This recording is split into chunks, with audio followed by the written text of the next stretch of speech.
boys, what is going on? That is right, your eyes do not deceive. We have returned after a 2-week break. We are back, baby. Back live here in Cardiff. Of course, I am Jacko, and I'm joined by my illustrious commentator. He is the Fish to my Erman's friend. It's Fish. Hey buddy, how's it going? Yeah, not too bad, mate. I'm stoked to be back, stoked to see everyone here. We got a few people out representing us over in Germany, but despite that we've still got a solid 24 odd people here for locals, and it's the first true locals of Dawn of Heroes. I know, it's crazy. We get to see, we're coming off the back of tournament season, people are away as you said, more people leaving tomorrow for Germany as well. So yeah, there's going to be a lot of interesting decks coming about. Sorry, we're just checking, we're all lined up, sorry. Sorry for the interruption, we're just making sure everything is lined up, making sure we're good to go, bringing you all the best content. So, it's fight night though. Fight night. So a lot to play for tonight, being that first scalp of the Opus 20 era. Some big results on the weekend as well, so big shout out to our boy Connor, bringing home the bacon on the weekend, getting the second Cymru Cactuars into Euros. Huddersfield store champ is huge result. And again, he isn't here tonight because he's off to Berlin along with our other top cuts, which was other qualified kiddies. So quite the double at those two. So great to see both of them over in Euros and over in Germany as well. So stoked to see what they can cook up. I think they're both quite happy with their deck, so give it a bit of chance to practice what their second deck is going to have to be. Obviously Euros being a 2-deck format. We'll wait with bated breath to see what the results of the weekend come out of, but just the one big tournament from Opus 20 so far, at least here in the UK, that one in Huddersfield. Yeah, we did have London, which was the last one of Opus 19, which happened to attend as well, and that was a fantastic little tournament. Long day, but good showing by the Cactuars. A lot of us made it to the top 20, didn't quite make it to top cut though, but it is what it is. Yeah, no, good showing. I think we still don't quite know what the breakdown was from Huddersfield. They haven't released the deck list, so it's still early days. No one really knows where the meta is going for this new set. It sounds like it has been quite control-y from what I've just heard from word of mouth. So it'll be interesting to see what decks we see tonight. To be honest, I'll be happy to see the death of some aggro for a while. As we all know, I am the least fan of FF14 kicking me to death. I did see FF13 finally won a tournament right at the end of Opus 19. JFB, what a guy, getting that win. So maybe we'll see if those decks still hold true in Opus 20. So players just getting ready, just getting sat down, getting set to go. Looks like we've got our players ready for round one on the table, so we're going to flick over to the gameplay screen. You will have to excuse us because we haven't actually updated names and stuff yet, so we'll have to do that on the fly because they're going to get started, so we'll switch on over. Looks like we've got Alex and Finn, not Jacob and Nia, not round 4. Let's just tidy up those few bits and pieces. So we're going to have Alex on the right and Finn on the left. So not sure what these guys are on, so it'll be interesting to see how things go. I know Alex, last time I played him, was trying out some of the new Cat 6 stuff, which obviously got a lot of exciting new weapons this Opus. I'm a big fan of Cat 6, as many of you may well be aware. I mean, if it's got ice in it, Jacko's obviously a fan. So and I'm just after that one final full art Celeste to finish my set, and then I'm a happy bunny. No trying to proposition the audience to try and get you a full. That's all right. I've got sources. So didn't see who got the call on the die roll. So we'll wait to see how things go. But while we're just waiting for things to start, obviously we had our breakdown of the Opus in our set review. Now that we've had a bit of time to play, any big winners and losers so far for you? Mate, Warrior Light, the 2-drop from Fire, really? So good. I don't play Fire all that often, but I've put a mono Fire list together and I'm having so much fun with it. Yeah, nice. I think Paul McAvoy's been on that as well. I played against, he's got a mono Fire list with that new Warrior of Light. Obviously being a Warrior of Light, coming in nicely with the Lunith and the Pharis, so getting a mono fire Warrior of Light things in go going together is really cool. Lots of pings, that was cool. Got to be said as well, we came up with quite an interesting, there's quite a few of them, but interesting 4 brews going around as well. Cat 4 using the new Cecils, which I'm loving. Yeah, that card is very good. And I think, I wonder if we'll see any of it on stream, but I know a few people were trying out actually a lot of talk about the Earth Cecil, but that Water Cecil, and some people so pairing it with like Glaciella, seeing that card, he make a comeback. Do you know what the biggest one though is? Pairing it with Man in Black. Yeah. It's disgusting. So it looks like we've got Alex on the play, and it looks like he's on an Earth Water build, Summoners type build. And so, thanks everyone that's tuning in. Great to see you guys in the chat. Jacob letting me know that Taylor's got that Celeste to hopefully sort my set. He has already been propositioning me this evening, so we'll see if I can sort a trade later. And Sean, mate, great to have you with us, tuning in from the Midlands. Thanks for tuning in, buddy. Great to have you here. So Alex kicking us off with a little Lyco. It's nice to see this card back in rotation, to be honest. It's too good not to, really. See, I don't think this card really should have left rotation. My brother was a big fan of this card, playing it with Rydia forward in the deck that he topped Materia Cup with. Very strong, especially getting it on that EX burst. And Alex searching out that new 5CP Yuna. This is another big winner, I think, this set. Let's see if we can get that card up for you as well. This is one of the new legends. This is a card that was spoiled as Spoiler of the Week. A lot of people kind of rolled their eyes at the time, thinking, oh, another Yuna legend. They just keep coming, but yeah, but this one actually feels like it can replace the old backup from Opus 1. Absolutely, and it kind of builds into a different deck. You know, it doesn't necessarily have to be a mono water, although I know some people have been playing mono water builds with this Yuna. But in this Earth water build, I think it's so strong, so much so that Alex has now searched 2 copies in his first 2 turns. That S effect is good, and he's already 3 summons deep in break, you know. So yeah, absolutely. What's Finn gonna answer here? It looks like he's gone with a sort of Scions deck here. So yeah, maybe we're seeing a Cat 14 sort of rush deck. I don't know if he's. Is he playing the fire to it? Yeah, is he playing fire or is he playing? I know, yeah, so there's the Heian, so it looks like he is going to be playing the fire as well.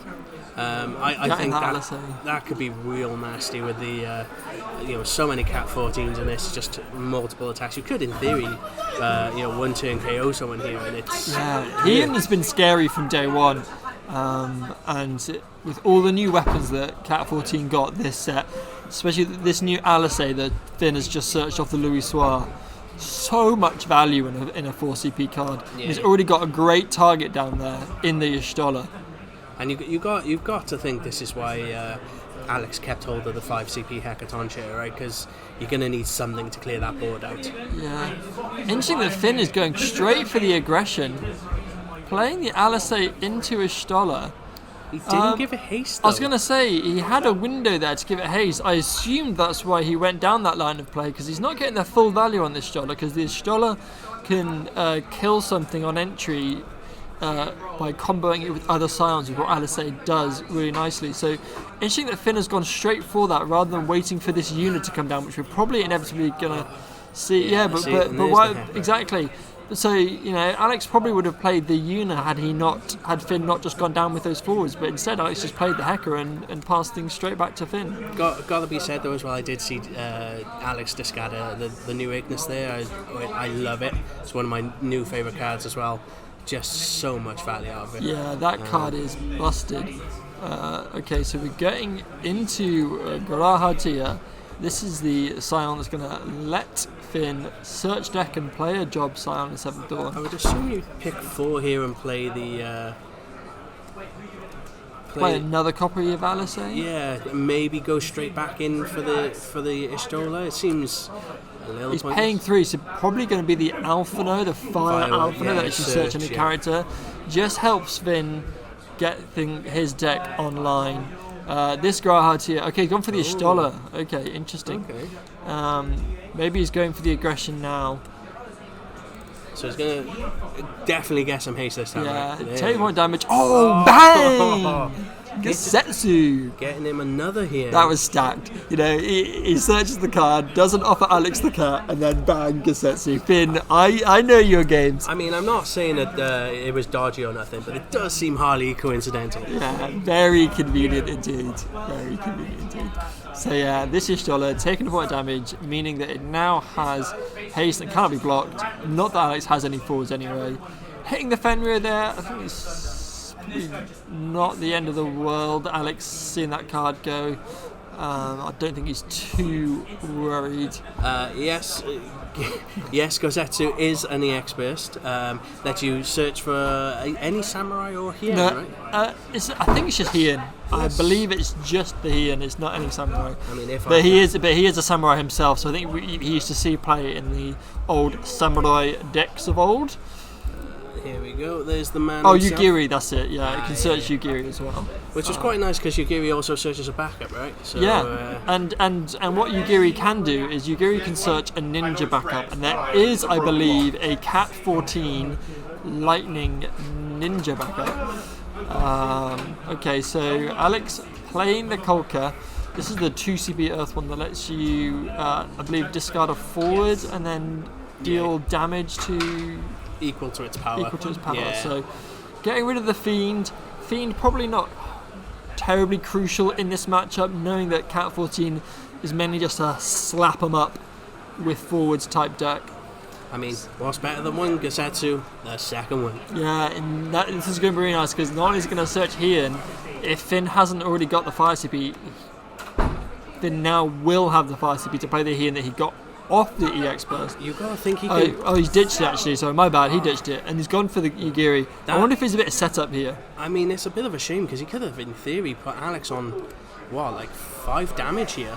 Yeah, I think if Finn had given haste to the Astola and played the Hien here, he'd be looking at a win. Yeah.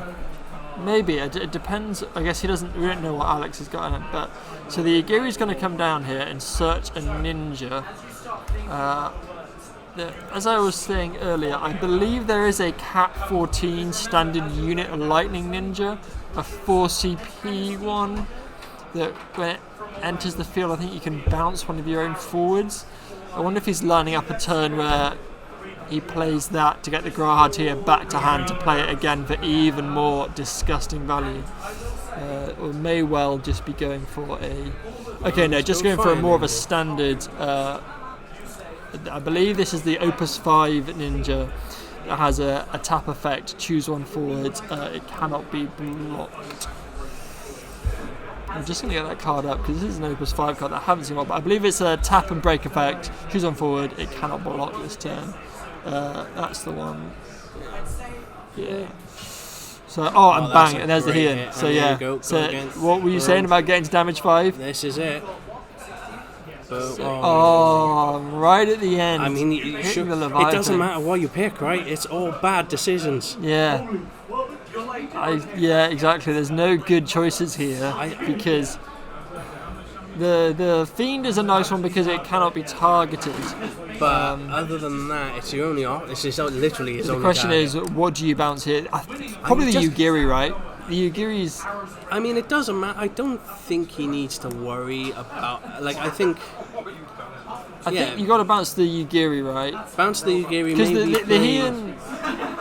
Unless I'll tell you what, the Hien doesn't have an entry effect, right? So you bounce the Hien, because even though it's going to come down with haste, you've got the Yuna S effect to kill it. Yeah. So actually, Hien is the right choice there, now that I think about it, because the others will have entry effects, and either way, the Hien gets killed by the Yuna S, because we've got 1, 2, 3, 4, 5 summons in break zone. So with the potential of adding another couple there, he's got Kuseth in hand. Is that a Sophie as well? I don't think he's got the Toto. No. And Sean saying, here comes Toto. This would be a prime time for a Toto.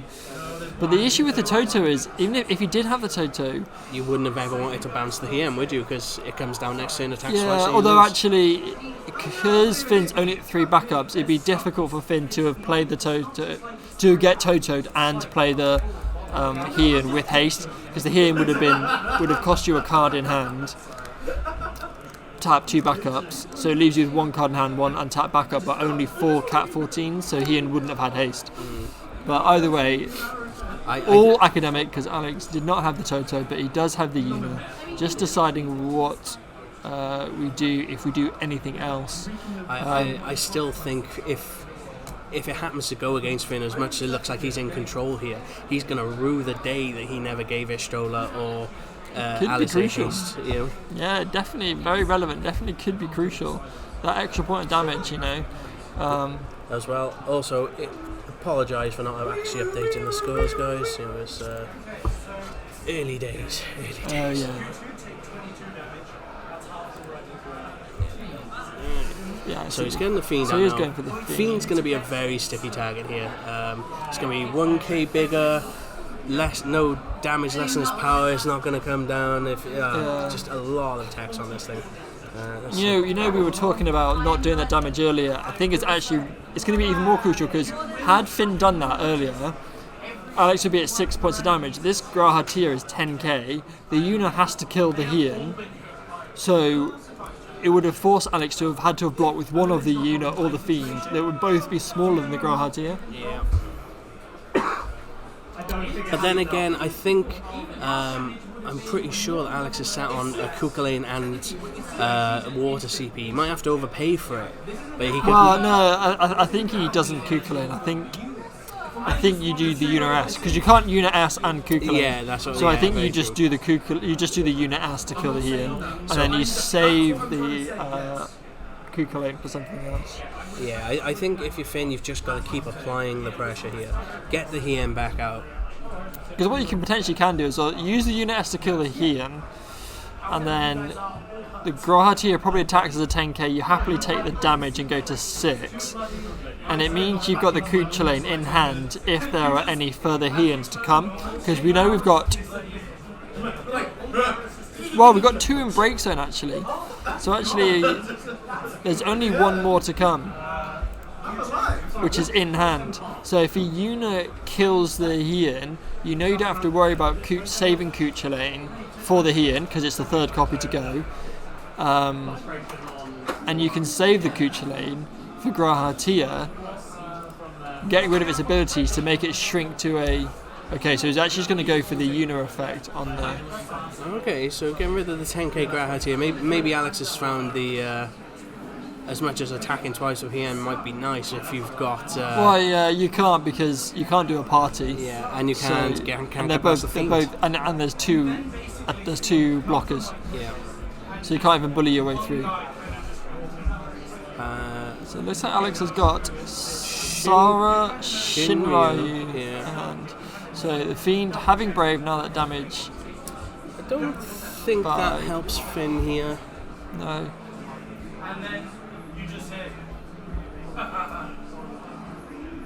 So, just having a think. I think you probably just pass here.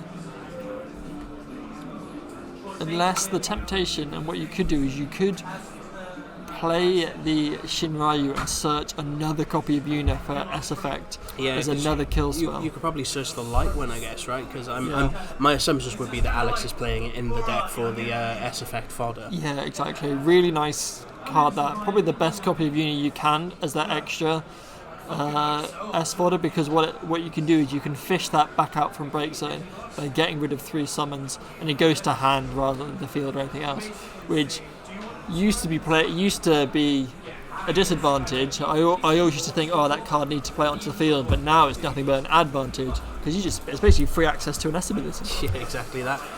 Yeah, so he has gone for the pass here, which I think is sensible. Let's see if Finn can get an answer. A Y'shtola right now would be really nice. How have we got it? Because if you get a Y'shtola... Just slam it in off a hand, I guess. Yeah, well...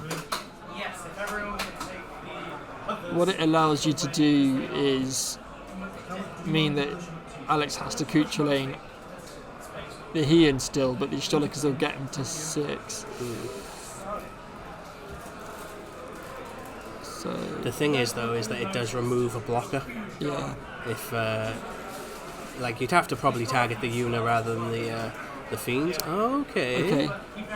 So he's just gonna try and force the issue with the Susanoo again. I mean, yeah, you're gonna make it lose the haste, haven't you? You got to get the double draw off it. You get the double draw, but also, you then don't get the. So you do it on the stack of them. I believe what he's done is he's done it on the stack of removing the backup, which means it doesn't get the effect of when the backup is removed. Deal 9k. No, I think it still does because it would go on the stack of it's not cancelling the effect. So he's done it. I think the only thing he's doing here is making it lose haste. Because that would be entirely busted if you could just turn it off once the backup is gone. You can Amaterasu after the backup is gone to stop the damage, but not. Yeah. Okay. Fine. So he's gone for the. Yeah. Okay. So it is all the same effect, right? I mean, you got to think. Now Finn is playing a very risky game here. He drew a Yuna as well. It was the Yuna he wanted, the light Yuna. So what? But you've got a full hand here. So it's not the end of the world. Yeah, fine, a Susanoo's come down, but the Susanoo is only an 8k, so if you can just put something down opposite this. And a Fiend seems like a damn fine choice for it. Yeah. Because he's going to be an awful. Again, the Fiend is just so sticky and hard to deal with. Yeah, especially in this late stage of the game. And if Alex can just keep that on the field, do you know what would be lovely right about now? And a Stoller.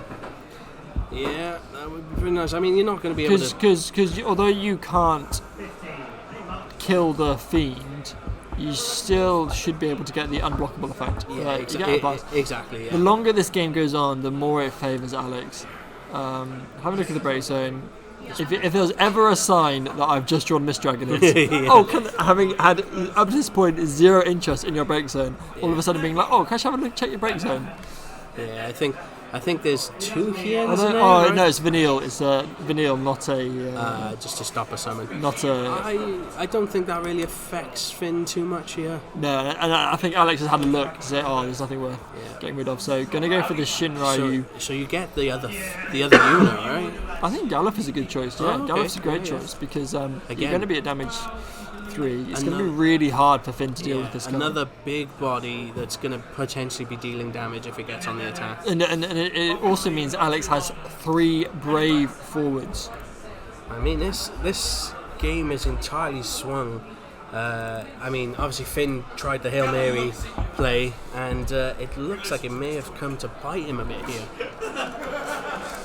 So, let's see if Finn can salvage anything from this game. I think Alex definitely put himself in the driver's seat. So, you're Finn, you're staring down an 11k, a 9k, and a 9k. All with Brave, and one of them, when they attack, is going to kill your forwards. Yeah, and one can't be targeted without cancelling effects. It can't take damage without it being reduced. It's just... This feels like... Yeah, this is an uphill struggle for sure. Okay, so we're going with the Grahat here again. Have we got an Estinian? An Estinian would be a nice... I mean, I don't think he's got the CP to... Oh, he does. He could, in theory, pay an Estinian here. I think that... Because it still gets 10k on attack, right? Yeah. So that might be the answer here. Although if he's got anything like Kukulane in hand, it looks like he's got a Unicorn. Yeah, and Yuna, so can't cast it. Okay, so we're going to go for the Alisei, probably into Ishtola. 3 CP Ishtola here would be sick.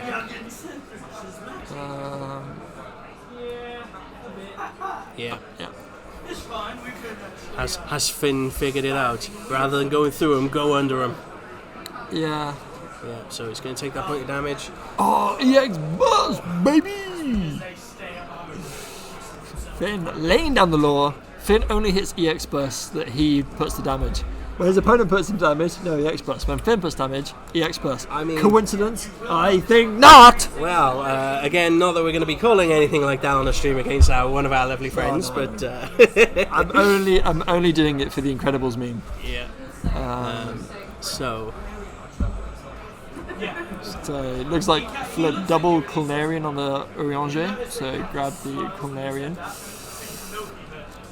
And there's your shoulder coming in. Yeah. Is it in the X burst? No, it's it Garnet. So you've got to attack with Grahatir for 10k, right? Grahatir just came out though, right? Oh, that's true, it doesn't have haste. So I think they're just clarifying where the extra 4k from, because obviously when damage is dealt, your shoulder is going to deal 4k. So it's just clarifying where that damage is going to be dealt. Doesn't really matter, does it? Because it can't kill any of them at this point. Oh, and there's a Kukulane in hand for Alex again. So there's a Kukulane, which is nice. The Galuf probably has to kill the. Yeah, that's I think the right choice here. And oh yeah, he's nearly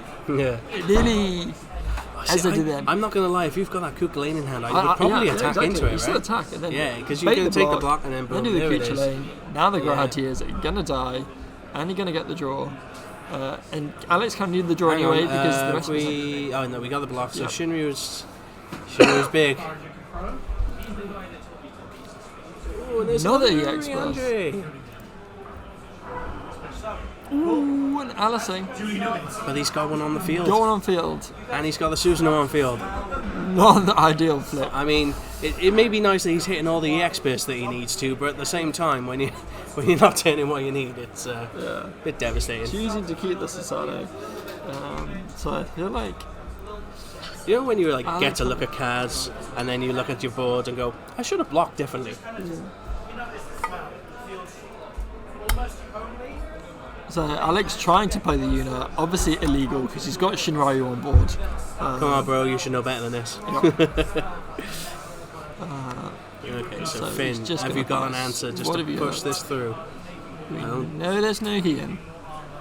No Hien, he's got 4 cards though. Is he top deck in his Stoller? 1, 2, 3. It doesn't matter because he's at damage 6, so... No. And Estinian at least, would force a block at least, but then he would lose it on the Galuf attack. The ideal thing is if he's drawn another forward. Oh, he go swinging. I mean, yeah. If you're gonna go down, go down swinging. Well, he's just gonna play the one he's got in hand, right? But the Galuf still survives. Yeah, the Galuf lives. So and you're playing it main phase 2. So even if fine you play that again, but actually what are you gaining? Because you play the Susanoo, Galuf survives. Next turn Galuf attacks, kills the Susanoo, damage 6. Yeah. I think Finn's also coming to that realization here. Yeah. He was kind of hoping Galuf would have taken a block. But even if Galuf had taken the block, I feel like Alex's breakdown is stacked enough that it would have he could have just buffed it to hell. Yeah. And then he just attacks with it and targets the Susanoo. Yep. That's it. Yeah, there you go. GG's there. That is unfortunate. Finn had a good strong start, but again, that Ishtola not being given haste could have been the game. And you know what? It just shows the fine margins that this game can come down to sometimes. You know, that was a turn 1, turn 2 play in a game that went 20 odd turns between both players, 7-6. Fine margins, but what a great game to see. Yeah, great. Two very contrasting styles of play, 2 very different decks, both new decks. Both decks getting lots of new weapons this set. I mean, some of those Scions are just crazy good. Yeah, Scions I don't think have been this good since they first came out way back in Opus. Was it 4 or 5 when that started? Came out? I remember when I was just getting into the game and Adam used to bully me with Ida. So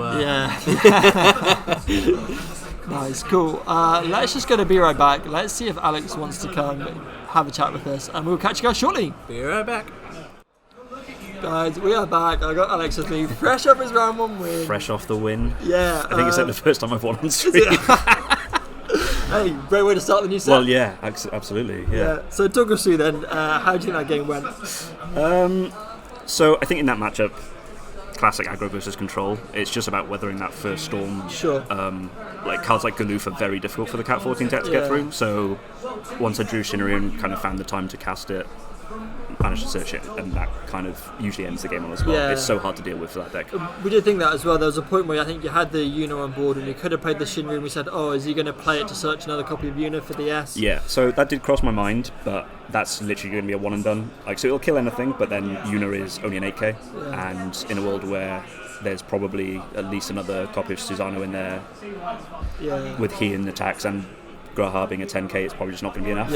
I just want something that can block all day, isn't going to die to anything in the deck, and then is going to then mow down anything. Yeah, absolutely.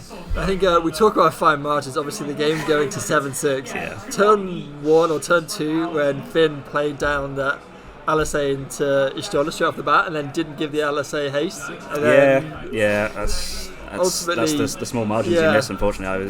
We did think it was a bit very aggressive early on, especially as like we knew you had the Heka and we knew you had the Yuna, so I think it's the right strategy, trying to be aggressive against the you do just have to get damage in, because like you said, like that one damage, if in that last turn there was one more you show off the top, unblockable, get me. Thankfully I had protection from that with the unicorn in hand, but without that, or like another Yuna activation or whatever, then I was cooked. So that matchup does come down to just being able to kind of weather that first storm, board wipe, and then rebuild. I think there was a point as well where I think it was literally 5-1 on damage, and I think you only had 3 backups, and Finn only had 3 as well, but you were starting to build a board, and I said on stream at that time, I was like, actually, all of a sudden I much prefer Alex's position. Yeah, well, that's the thing. It's like, even though like my opening hand had the backups to go to 2 backups, but I didn't see the third one for a while. Which was kind of hindering my development a bit, so I wasn't able to keep up on resources as much. But like once you get, like, even cards like the Fiend being a 9k that can block anything once you're on damage 5, I was kind of fine being on damage 5 because of the Fiend and because of Galoof's damage 3. Like, all your threats are huge, and half of them have Brave as well. Well, that's the thing as well. So you just sat there just like, I'm going to attack and not have to worry about you tapping. had 3 force down, all big, all Brave. Exactly. So it's like, that's all you need. Because you don't want to worry about putting things sideways, especially when you're so close, and you've got things that can come down with unblockable. Absolutely, like that's the thing. So, but having cards like, so I had the Rosa in my hand for the longest time, and I was considering. I played a Kolka, and had the choice between Fiend and Rosa to discard. Rosa, I think, is also good in the matchup, being able to kind of both untap things and also buff things to 9k, which is kind of the magic number against a lot of the cards in that deck. Very glad I didn't see any Estinians. That would have been. Well, we did think tough. At one point, maybe when he played that Graha tier at the end, whether we could have seen an Estinian on the search rather than anything else. It crossed my mind. But again, and I think it would have been more crucial had you been at that extra point damage, because you at the time had just Yuna and Fiend down. You would have had to have blocked one of them, and you'd have lost one of the two of them. The warp one is especially tough as well, just because being able to attack twice with Brave is just like, unless you have a bounce spell in your hand then and there, it's horrid. Like, exactly. And I know there was a few points where you kind of you had an answer, but just the one, and there's a few times where Finn could have easily put down 2 things like he and an Estrada, or he and an Estinian or something like that. And so I think because they didn't do that, I was able to play a little bit more conservatively with the Shinryu, because there was a time where, like, when I drew, I was like, well, I could slam this and go and find another Yuna or something, but I think give me the time to be able to wait and then play it when I'm not under as much pressure, then I can go and afford to get the Galuf, which, while is great, isn't killing anything on entry. So that's, you have to wait a turn for Galuf to be able to do its thing. And if you do wait that turn, fantastic. But there are those times where it's sat there and you're like, well, cool, I played my big thing, but it hasn't killed anything on entry. And that's kind of the problem with the card. But like you said, it's also knowing your matchups. I think ultimately it was the right decision, because you searched the Galuf at the right time, and then that was almost the game. That shut the door, done for and sure. done. For sure. Like, it meant that, like in the last turn, Finn had to go for the Susano, and it's just like, doesn't kill the Galuf. Galuf's going to clean this up and then take me home. So very good. How are you finding the deck then? Anything you're worried about seeing in the coming rounds? I think the deck's fantastic. Credit to Connor James and Jacob Bond for kind of being the ones who put a lot of work into it. I'm shamelessly copying their technology, but the deck's really, really good. There's like a couple of slots that we weren't fully sure about. Maybe we're only playing like 2 Garnets, for example, Sure. 1 Rosa. It could be 2 Rosa, 1 Garnet, possibly. Yeah. Just because Rosa's really, really good against like Ice Lightning, anything that's going to dull your stuff. Yep. Also means that you can use it to activate Unais and get 2 like summons back in a turn, which is really, really huge. So But I think that's the power that Shinryu has. I think the card was it definitely has a lot of merit in the deck because you can afford to be more techy. Yeah, and so absolutely. And you can pick and choose the answer you need when you need it. I think that's the thing with Shinryu is like a lot because we're playing 2 copies because it has a great S effect as well. But there are those times where you're like, well, I could just fetch the second one, have a board wipe kind of in hand ready to go. But that is a card in your hand that has no other purpose. You can't discard. You can't do anything with it. Which sometimes you just need that, especially if you've cast it for 2 because they have more forwards. But there are those times where it's like, I have my one of Hecaton in the deck. I can go get that. I have a Wrath now that didn't cost the second Shinryu in my deck that can find another card later if this one dies. So, I think the card's fantastic as well. And being 9k Brave just means that all the aggro decks are just going to run into it. Top, absolutely, right? Absolutely. Yeah. And then sometimes it's 2CP, which is even when you do that, you feel like you're cheating. Like there's several cards in the deck where I was like, this doesn't feel fair. When you're like drawing 2 cards off your Mist Dragons or your Kush Lanes like this. Yuna's fantastic. I think Yuna is backbone of the deck and is powerful. We were saying as well, like when it got spoiled, everyone's like, oh, another Legend Yuna, but my god. Yeah, well, I was the same. I was like, this card's really cool, but like Yuna backup is going to be better. And then they banned Syldra, and it's like, oh, all of a sudden, cool. You've just unbanned this one. Like the other now the Yuna backup, I think, is going to see considerably less play because this one is just that good. I think. Cool. Right, well, it's awesome having you on, Thank mate. you, mate. Great. Maybe we'll see you later for the final. We'll see. Who knows? Stay tuned to find out, guys, and we're going to be right back. See you soon.